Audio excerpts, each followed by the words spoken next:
तो जय श्री राधे, जय श्री कृष्णा। तो आ जाइए दोस्तों, आज का टॉपिक है इस संसार में दो ही मूर्ख हैं, इस संसार में दो ही यात्री हैं, इस संसार में दो ही गंवार हैं और इस संसार में दो ही गरीब हैं। बहुत ही ज्ञानवर्धक और मार्मिक टॉपिक है दोस्तों। हम इस टॉपिक को एक कहानी के माध्यम से समझेंगे। तो आ जाइए दोस्तों, गौर करते हैं। देखिए, एक नगर में एक सेठ रहता था। उस सेठ का एक बेटा था जो सूरत कमाने के लिए गया हुआ था, बाहर नौकरी करने के लिए गया हुआ था। उस सेठ के बेटे की एक बहू भी थी जो बहुत सुंदर थी। वह घर में अपने ससुर के साथ में यानी उस सेठ के साथ में अपना जीवन यापन कर रही थी। एक दिन दोस्तों, सेठ की बहू घड़ा लेकर के और पनिहारी का रूप रख करके और कुएं पर पानी भरने के लिए जाती है। तो वह जब कुएं के पास पहुंचती है तो उसने उस कुएं से अपनी गागर को भर लिया है और भरने के बाद में दोस्तों उस कुएं के पास रख लिया। दोस्तों, वह पनिहारी जल लेकर के अपने घर के लिए चलने ही वाली थी। तब तक क्या देखती है कि उस कुएं पर एक व्यक्ति आ जाता है। वह हाथ जोड़ करके उस पनिहारी से कहने लगा, मुझे बहुत ही जोर की प्यास लगी है, आप मुझे पानी पिला दें तो मेरा मन शांत हो जाएगा। पनिहारी ने दोस्तों उस व्यक्ति से कहा, पहले तुम ये बताओ कि तुम हो कौन। दोस्तों, वह व्यक्ति कहने लगा कि मैं यात्री हूँ। पनिहारी ने कहा कि इस संसार में यात्री तो केवल दो ही हैं, फिर तुम तीसरे यात्री कहाँ से आ गए। दोस्तों, उस व्यक्ति ने मन में विचार किया कि अब मुझे पानी नहीं मिलेगा, इसलिए वह कुएं से उठ करके और दूर जा कर के बैठ गया।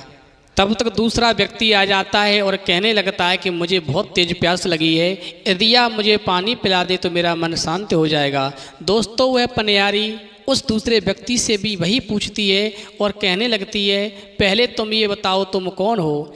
दूसरा व्यक्ति दोस्तों कहने लगा कि मैं गंवार हूँ। दोस्तों, पनिहारी कहने लगी, इस संसार में गंवार तो केवल दो ही हैं, फिर तुम तीसरे गंवार कहाँ से आ गए। पनिहारी की बात सुनकर के वह दूसरा व्यक्ति भी दोस्तों उस कुएं के पास से उठ कर के और दूर जा कर के बैठ जाता है। तब तक दोस्तों तीसरा व्यक्ति पहुँचता है उसी कुएं के पास में और उस पनिहारी से कहने लगता है, मुझे बहुत ही तेज प्यास लगी है, यदि आप मुझे पानी पिला दो तो मेरा मन शांत हो जाएगा। पनिहारी कहने लगी, पहले तुम ये बताओ तुम हो कौन। उस तीसरे व्यक्ति ने कहा, मैं एक गरीब हूँ। तो पनिहारी कहने लगी, इस संसार में गरीब तो केवल दो ही हैं, फिर तुम तीसरे गरीब कहाँ से आ गए। दोस्तों, पनिहारी की बात सुन करके वो तीसरा व्यक्ति भी प्यासा ही उस कुएं से दूर जा कर के बैठ जाता है। तब तक दोस्तों चौथा व्यक्ति आता है और कहने लगता है उस पनिहारी से, मुझे बहुत तेज प्यास लग रही है, बहुत ज़ोर की प्यास लग रही है, यदि आप मुझे पानी पिला दें तो मेरा मन शांत हो जाएगा।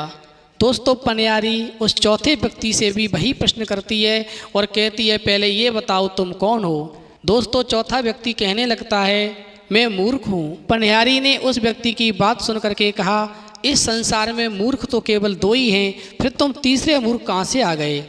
अब वह चारों व्यक्ति कुएं के पास से दूर जा कर के दोस्तों बैठ जाते हैं और मन में विचार करने लगते हैं कि अब पानी तो नहीं मिलेगा, इसलिए हमें यहाँ से आगे बढ़ जाना चाहिए। जैसे ही वह चारों व्यक्ति आगे बढ़ने के लिए तैयार होते हैं, तैसे ही वह पनिहारी कहने लगी है, आप मेरे घर पर चलें, थोड़ी दूरी पर मेरा घर है, वहाँ पर चल के मैं आप चारों को पानी पिलाऊंगी, फिर पानी पीने के बाद वहाँ से आप आगे चले जाना जहाँ भी आपको जाना है। दोस्तों, उस पनिहारी ने मन में विचार किया कि प्यासे को पानी पिलाना तो एक पुण्य का काम होता है। दोस्तों, बात ये नहीं थी कि वह पनिहारी चारों व्यक्तियों को पानी पिलाना नहीं चाह रही थी।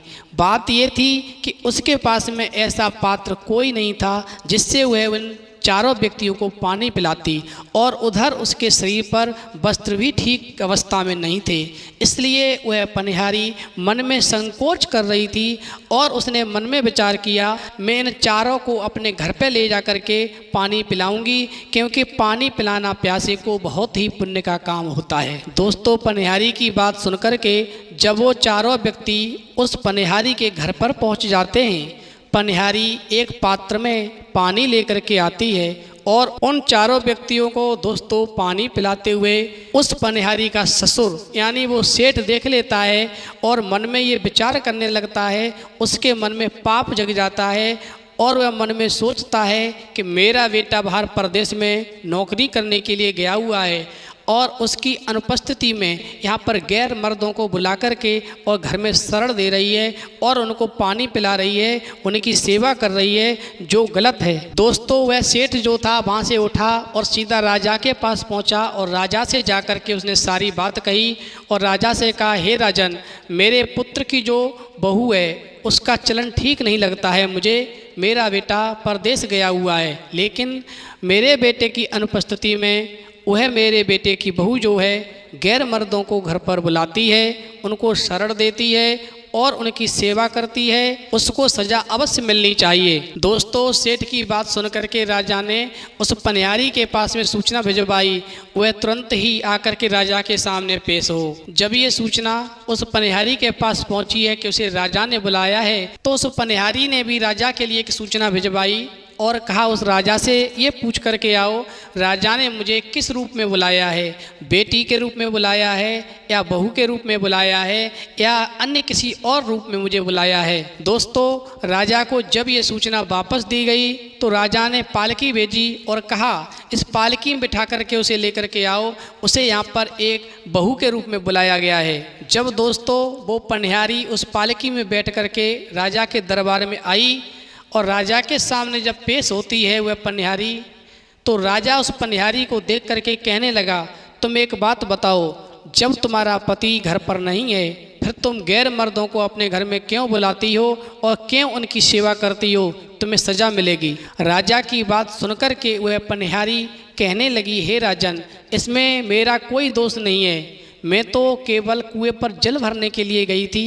उस कुएं पर ये प्यासे चारों व्यक्ति पानी पीने के लिए आए थे, इन्होंने मुझसे वहाँ पर पानी मांगा, लेकिन मेरे पास में ऐसा कोई पात्र नहीं था और मेरे शरीर पर ठीक वस्त्र भी नहीं थे, इसलिए मैं मन में संकोच कर रही थी और मैंने इनको बहकाने के लिए ऐसे प्रश्न किए जिनका ये उत्तर नहीं दे सके और ये प्यासे ही वहाँ से आगे बढ़ने लगे। तो मैंने मन में सोचा कि प्यासे को पानी पिलाना एक पुण्य का काम होता है, इसलिए मैंने इन चारों से ये कह दिया कि आप मेरे घर पर चलें और घर पर मैं आपको पानी पिलाऊंगी, फिर वहाँ से आप आगे निकल जाना। बस ये चारों मेरे घर पे आए और मैंने इनको पानी पिला दिया, इसमें मैंने क्या गलत किया। राजा कहने लगा, एक बात बताओ, तुमने इनसे ऐसे क्या प्रश्न किए जिनका उत्तर ये तुम्हें नहीं दे सके। तो वह पनिहारी कहने लगी, हे राजन, जब पहला व्यक्ति मेरे पास पानी पीने के लिए आया तो मैंने उससे पूछा कि तुम कौन हो, तो उसने मुझे जवाब दिया कि मैं मूर्ख हूँ। तो मैंने उससे ये कहा कि इस संसार में मूर्ख तो केवल दो ही हैं,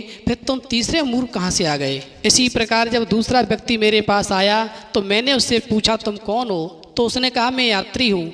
तो मैंने उससे ये कहा कि यात्री तो इस संसार में दो ही हैं, फिर तुम तीसरे यात्री कहाँ से आ गए। इसी प्रकार जब तीसरा व्यक्ति मेरे पास आया तो मैंने उससे कहा कि तुम कौन हो, तो उसने मुझसे कहा कि मैं गंवार हूँ। तो मैंने उससे ये कहा कि इस संसार में गंवार तो केवल दो ही हैं, फिर तुम तीसरे गंवार कहाँ से आ गए। इसी प्रकार हे राजन, चौथा व्यक्ति जब मेरे पास आया तो मैंने उससे भी यही पूछा कि तुम कौन हो, तो उसने मुझसे कहा कि मैं गरीब हूँ। तो मैंने उससे कहा कि इस संसार में गरीब तो केवल दो ही हैं, फिर तुम तीसरे गरीब कहाँ से आ गए। और ये मेरे प्रश्नों का उत्तर नहीं दे सके और वहाँ से ये प्यासे ही आगे जाने लगे। इसलिए मैं इनको घर पे लेकर के आई और मैंने इनको पानी पिलाया, क्योंकि वहाँ पर मेरे पास में ऐसा कोई पात्र नहीं था राजन जिससे मैं इनको पानी पिला सकती थी और मेरे शरीर पर ठीक वस्त्र भी नहीं थे, इसलिए मैं मन में संकोच भी कर रही थी। पनिहारी की बात सुनकर के राजा एकदम से भौचक्का रह गया, क्योंकि उसकी समझ में भी इन प्रश्नों के उत्तर नहीं आ रहे थे। तो राजा कहने लगा, अब पनिहारी इन प्रश्नों के उत्तर तुम ही बताओ। तो पनिहारी कहने लगी, राजन, मुझे आपने माफ़ कर दिया। यदि आप मुझे माफ़ करने की कह रहे हो, आप ये कह दो कि आपने मुझे माफ़ कर दिया, तो फिर मैं आपको उत्तर बताने के लिए तैयार हूँ। राजा कहने लगा, ठीक है, मैंने तुम्हें माफ़ कर दिया, अब मुझे उत्तर बताओ। राजा की बात से सहमत होकर के वह पनिहारी कहने लगी, हे राजन, इस संसार में यात्री तो केवल दो ही हैं, सूर्य और चंद्रमा, और इस संसार में गंवार भी दो ही हैं, भोजन और पानी, जो कि बिना किसी कारण पीछे पीछे घूमते रहते हैं। इस संसार में गरीब भी केवल दो ही हैं, बहू और गाय। इन तीन प्रश्नों का उत्तर तो दे दिया और जब चौथे का नंबर आया तो वो पनिहारी दोस्तों शांत हो गई। राजा ने उस पनिहारी से कहा कि चौथे प्रश्न का भी उत्तर बताओ, तुम शांत क्यों हो गई। तो वह पनिहारी कहने लगी, यदि महाराज आप मुझसे नाराज न हो तो मैं आपको चौथे प्रश्न का उत्तर बताने के लिए तैयार हूँ। राजा कहने लगा, ठीक है, मैं तुमसे नाराज नहीं हूँगा, तुम चौथे प्रश्न का भी मुझे उत्तर बताओ। वह पनिहारी राजा की बात से सहमत होकर के कहने लगी, हे राजन, इस संसार में मूर्ख भी केवल दो ही हैं। पहले मूर्ख मेरे ससुर हैं, जिन्होंने मुझसे कुछ भी नहीं पूछा और मेरे चरित्र पर सीधा धब्बा लगा करके आपसे इन्होंने शिकायत की। इन्होंने अपने कुल की लोक लाज को तार तार कर दिया। दूसरे मूर्ख राजा हैं, जिन्होंने बिना कुछ जाने मेरे बारे में और इस सभा के बीच में मुझे ज़बरदस्ती बुला करके यहाँ पेश करवा दिया। पहले तो पनिहारी की बात सुन करके उस राजा को बहुत क्रोध आया। फिर जब उसने ध्यान से सोचा तो उसने मन में विचार किया, वास्तव में ये पनिहारी बात तो सही कह रही है। बिना किसी के बारे में जाने दरबार में किसी को सबके सामने इस प्रकार से बेइज्जत करना ठीक नहीं होता है। उस राजा ने अपनी गलती का पश्चाताप किया और दोस्तों उस पनिहारी का सम्मान किया। दोस्तों, इस कहानी से हमें ये शिक्षा मिलती है कि यदि कोई भी प्यासा व्यक्ति कहीं पर भी हमें मिल जाए तो हम उसे पानी अवश्य पिलाएं, और जब तक हम किसी के बारे में ठीक से नहीं जानते हैं तब तक उसके ऊपर कीचड़ उछलना ठीक नहीं होता है।